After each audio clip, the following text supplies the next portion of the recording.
It may not have Tom Baker or an overacting Jeremy Irons, but the new Dungeons and Dragons movie, Honor Among Thieves, is actually pretty decent.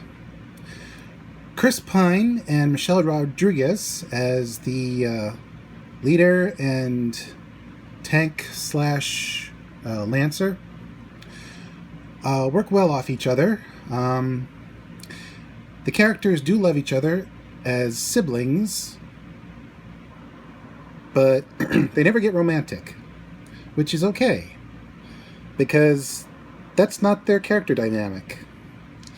The rest of the group, a shape-shifting girl and a young wizard who is a bit of a bumbler, they have a sort of romantic subplot, but it doesn't bog down the story. The characters don't get in their own ways. There's also a sixth ranger, a paladin who once worked for the bad guys, now is a good guy. And he's bland as bread. But that's his comedic shtick. I got the sense that he was neurodivergent, but it didn't come across as condescending. His character was meant to be deep, but it just came off as silly, which I enjoyed, especially his working off of Chris Pine's material. The villain? Well, there are two. A wicked witch, who is a stereotypical wicked witch. She was okay, kind of boring, needed more personality. And a former ally of the good guys turned evil, who wanted to play the gentleman but was really just a cowardly snake. And almost everything he said was amusing. So he was decent as a villain, just not as bloodthirsty as he could have been. The adventure they all go on is a bit of a trek. 2 hours is quite a ways to fit the story in.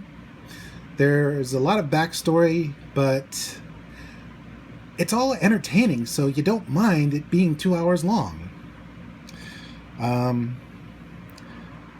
Enough of the backstory and the present story is told so that even people who are not fans of the game can enjoy the story overall.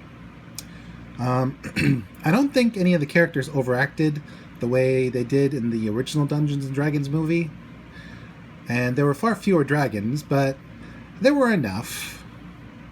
And the dragons themselves were memorable in their own way.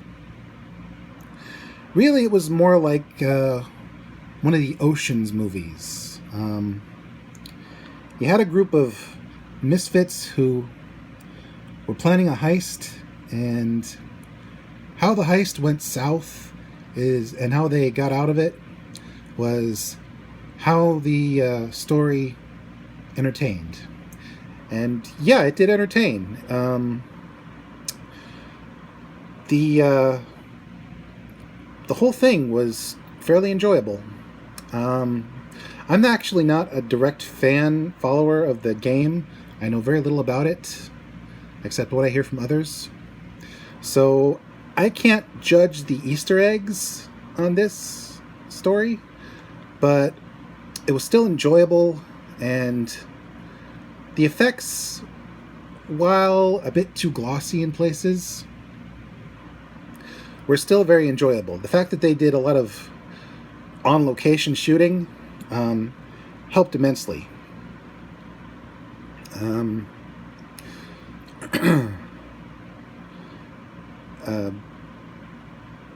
While some hardcore fans might be a little annoyed that certain things might have been omitted from the game or condensed, I don't think this particular Dungeons and Dragons movie will offend anyone. Well, not unless they're real trolls. So yeah, if you're a fan, go ahead and see it. If you're not a fan, check it out. Maybe it'll pique your interest in the game. It actually piqued my interest, so I might check it out. This is Mr. J signing off and reminding you, always roll a natural 20 on your persuasion, because you never know what right or wrong words to say to get past the monster, or a particularly smart guard. Happy rolling them bones, folks.